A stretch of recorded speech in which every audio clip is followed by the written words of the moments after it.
Hi Thoshan, how's it, man? Hi there, Siddharth. How are you? I'm great. I'm actually happy to be chatting to you. And before I ask you my 10 questions, please give the viewers a brief about yourself. Okay, awesome. So I am Thashan Trevor Naick. I am a young gentleman of 22 years of age. I am currently working as a assistant lecturer at the University of Pretoria, teaching a SQL module, so teaching in SQL, Microsoft SQL, teaching basics, taking my students up to advanced level as well. I am a very talented individual. I regard myself as the jack of all trades. Very multifaceted as well. Um, yeah, that's some light stuff about me. I've got a great passion for aeronautics. So, dream is to be a pilot. Hmm? So, wanting to go into aviation. I am also going to be working in the IT field. So, yeah, it's basic things like that. Okay. I'll get into my 10 questions, which are pretty much were inspired by your LinkedIn bio. My opening one is Thoshan, you would describe yourself as a bright spark that every dull room needs. Where does that spark and energy come from? So, if I am being honest, it comes a lot from my childhood upbringing. So my mom, she's been a very, very great inspiration. She's always been that motivational person to ensure that you always make a great impact no matter where you are. You always need to be that one person that even if you're not remembered by your name, at least people know who you are by being that constant and that excellent addition that people always need you know. And being that, for me, it also stems from the thing of just seeing other people happy just genuinely makes me happy. And I draw my attention from others as well. So being that bright spark is also being that person that, everyone wants to be around, the person that's the ideator. And I personally believe that's somebody I'd rather be than somebody that's, the smartest in the room or the funniest or something like that. I'd rather just be that person that everyone, can rely on, the person that's great with ideas, just a genuinely all well-rounded person. Networking seems to be a big passion of yours. What's the most valuable connection or opportunity networking has brought you so far? That's a great question. So for me, in terms of networking, I've caught quite a few excellent opportunities. I know one for me, for example, is actually obviously employment opportunities. I'm very much of a talkative, extroverted person, so networking is 100% my thing in terms of opening doors for yourself. And that's something that I live by as well, is that um, intelligent people are not the people that wait around for opportunities. They actually open doors for themselves and they go knocking on doors to open up more opportunities for themselves. And that's a really good, important thing to take from networking itself is the opportunities that you can get from it. And networking, some of the biggest, I mean, I've been in contact with people that are multimillionaires, people that are CEOs, CFOs, and even co-owners and founders of their own companies. And it's simple things like this, just getting your name out there, interacting with people gives them an impression to say, you know what, I know somebody that can do this. I know somebody that's good at this. It's just a genuine, even just your smile. It brings across an impression that people always want. And it opens up opportunities that you may not know of now, but it could even happen in the next 5 years or in near future, even in a couple of months. And yeah, that's a really important thing for networking. You're pursuing your BIT honors in informatics. What inspired you to choose informatics, and how do you see it shaping your future? Okay, so initially, when I did register to study at university, I actually registered, I wanted to study an engineering degree. So I wanted to study mechanical engineering. And my second option was LLB, so law. So I wanted to get into law.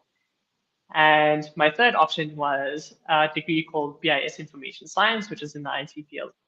Now, from high school, I did take a subject in high school. I took high school IT, and that is something that I really grew a passion for. There's something very interesting, basic coding stuff here and there, teaching about the way things work, how technology works in life, what we interact with. And it was very interesting back then. And then looking for something towards studying in university, I had obviously engineering and law. And then I looked at engineering and I said, you know what? I don't really see myself in a position as being an engineer. I'd rather be the person that creates the systems that everybody works with. And I wanted to be that one person that knows, okay, here's a computer. What is the software built on it? How does this work on different systems? How does your banking systems work? All of these different systems, we work with everything every day, but we tend to forget the basic things of how it actually works. Where did it actually come from? And that's what inspired me. And then I obviously said, law, I never really ever saw myself as a lawyer. It's not something that I really wanted to do because I said law was just too much of reading for me, too much of just like politics. I said, no, no, no, no, I had to run away from it. But yeah, I enrolled for my third option. And I said, let me just let things go and see where it takes me. And honestly, I wouldn't go back and change anything. It's a really, really awesome career and awesome field to be in as well. Because, I mean, technically looking at things, IT runs the world that we live in right now. We rely heavily on IT, and to be somebody that can contribute to it and create um, assets and aspects of that technology is really important as well. So it's something really interesting to interested in as well. As someone who loves engaging with new innovations, what recent tech or innovation excites you the most right now? So in terms of that, uh, it's a bit of a tricky one, but there's something that I've been keeping up with for the past couple of years now, and it's been something that's called organoid technology, and it's a branch of neuromorphic computing. So basically, what this is, it's creating computer systems that mimic the actual human brain. Wow. And with this now, it's there's a subset to it called organoid technology, which is using actual brain matter and hosting computing systems off of that. So some of the computing systems that have been running on it, I'm not too sure what it's publishing out there, if it is actually out there, if it's being like kept a secret or not. But it uses actual brain matter from I think they take sheep and they try and they run code through it and they run data centers through it and proper programs. And it's really interesting to see how technology goes through brain matter. And what this is actually doing is it's going to shape the future in terms of if they can perfect this technology, it just means that technology will be able to process at a human brain level. And you got to think of some things in that context of what's the originality now coming out of? Because if we've got a literal human brain that is doing computing tasks for us, what's the point of a human? Mhm. All right. I got a question for you in the comments. Would you like me to ask it to you? Sure, sure. All right. This is from Reshchitan. Hi, Thoshan. Have you ever thought of creating a software program for the hospitality industry? We currently have Pilot, and now Yoko, has created a program. Anything similar? So I'll just reread the question. So it's something on software for the hospitality industry. Um, so hospitality, in terms of that, it's more entertainment based and things like that. I haven't really looked at creating technology or something for that, but if we look at something in that, maybe we could integrate something of this organoid or neuromorphic computing to that extent to see what prediction models will be based on in terms of stuff like your bookings and stuff like that, easier payment methods, simple things like that. Because I know Yoko, they are, if I'm not mistaken, they are a transactional based company. They manufacture the transaction systems, the speed points, if I'm not mistaken. So something in that I haven't particularly looking further into the hospitality industry, but it's really a great thing to look into. I definitely you should actually look more into it. All right. You mentioned being very analytical. How do you balance logic and analysis with creativity and innovation in your work or studies? Hmm.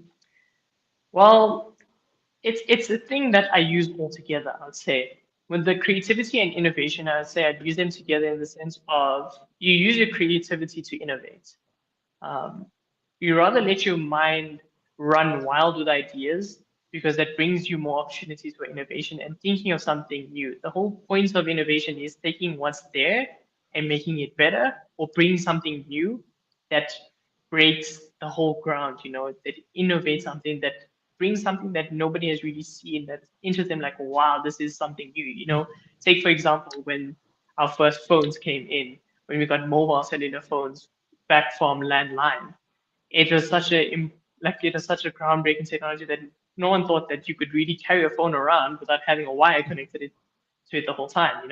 It's things like that that's innovating the already what we have and making it better and bringing something new to it. So creativity and innovation, you tie those into each other. And then in terms of being analytical, you take that now as a step up.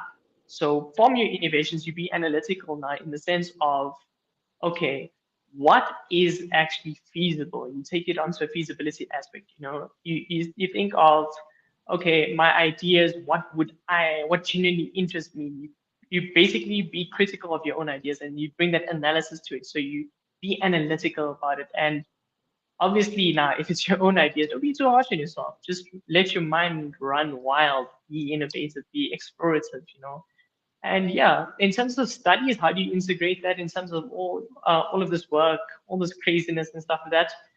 I also use it as an aid. As I said before, I integrated all my creativity, my innovation, my analyticalness. I integrated all into my studies and I let it judge and um, guide the way that I process and do my studies.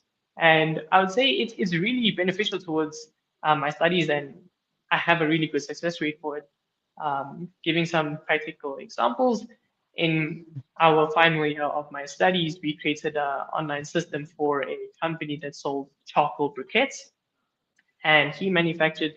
So basically, the guy that we built the system for, he manufactured all of his products, and he had a paper-based system. So innovating all of these things, thinking of like how you can solve somebody else's problem is really important, and innovating in different ideas, how we can make things mobile for him, especially for people that are elderly. Because our client here, he was an elderly man, over the age of 65 plus, and thinking of how we can make something as simple as just this instead of a telephone, and thinking, okay, how we can make this usable for him, because he's not a man that's fond of technology. So use it all as a guide and use it as an aid, and I guarantee you that it can bring you nothing but success. All right. Rish Chitin had also mentioned here about GOP, point of sales are popular too. Mhm. Awesome, awesome, awesome. Okay. All right. Let me get to the next question here, which is okay. What has been one of the biggest challenges you faced as a young adult trying to stand out, and how did you overcome it? Hmm. It's a good question. I would say, something that a lot of people as young adults actually face as an issue. So, is being able to accept failure and accepting that and moving on from that. I've always been that person that I could never ever fail anything, even if it is a simple test or a subject. I would never ever put that possibility to my head to fail anything. And the moments when one day it hit and I did end up failing a subject on its own, I like my whole world came tumbling down, and I thought, what do I do from here? You got to move your mindset changes from, okay, I'm doing fine, I'm doing okay, to, oh no, I'm a failure.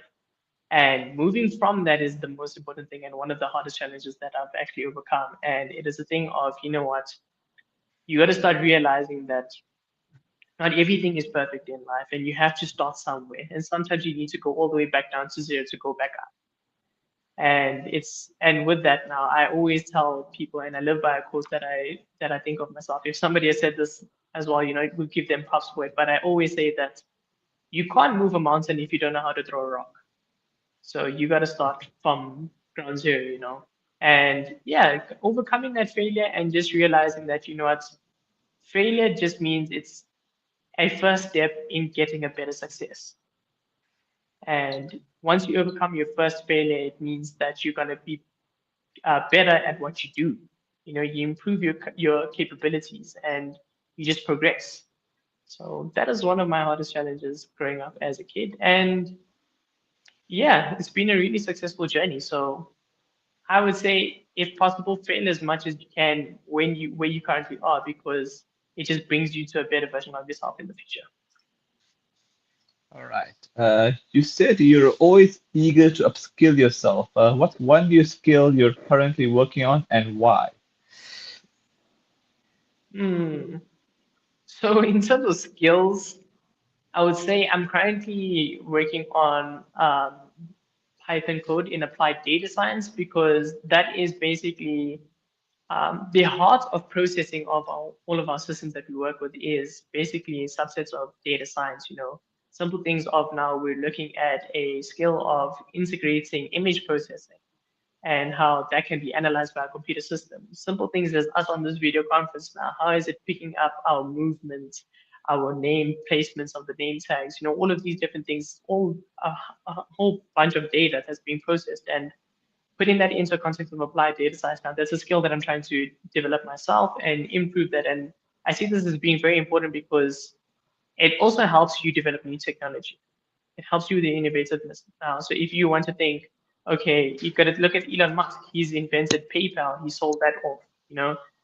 You want to be obviously the next Elon Musk, but a better version. Sell a new product or a new software or something that's different that nobody has really ever seen. So that's what I would say. Right. If you had the chance to create the next groundbreaking innovation in history, what problem would you want it to solve? Okay.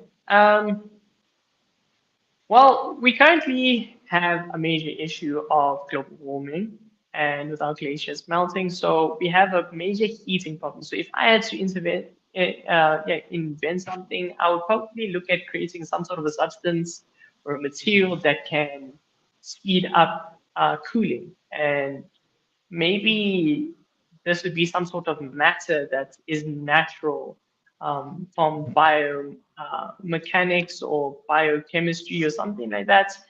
And look at something that's even natural, even agricultural wise, looking something at natural elements that can cool down the earth, and maybe even integrate this into technology in terms of the fact of maybe something of data centers. So I'm currently busy on research with AI data centers and the amount of processing power and heat that it produces. So looking at technologies to reduce that is also really important. So maybe if you can use something such as aerogel and use that as a way to bring down and contain heat as well as dissipate it much easier and much faster. So something like that to bring down, I mean, currently where I am right now in Pretoria, the heart of South Africa, it is really, really hot here. So, we could really do with some much, much cooler temperatures here.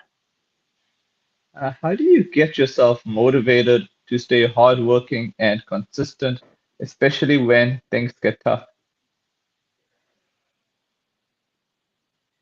Um, Well, in that essence, I would say it's just always constantly looking at your end goal.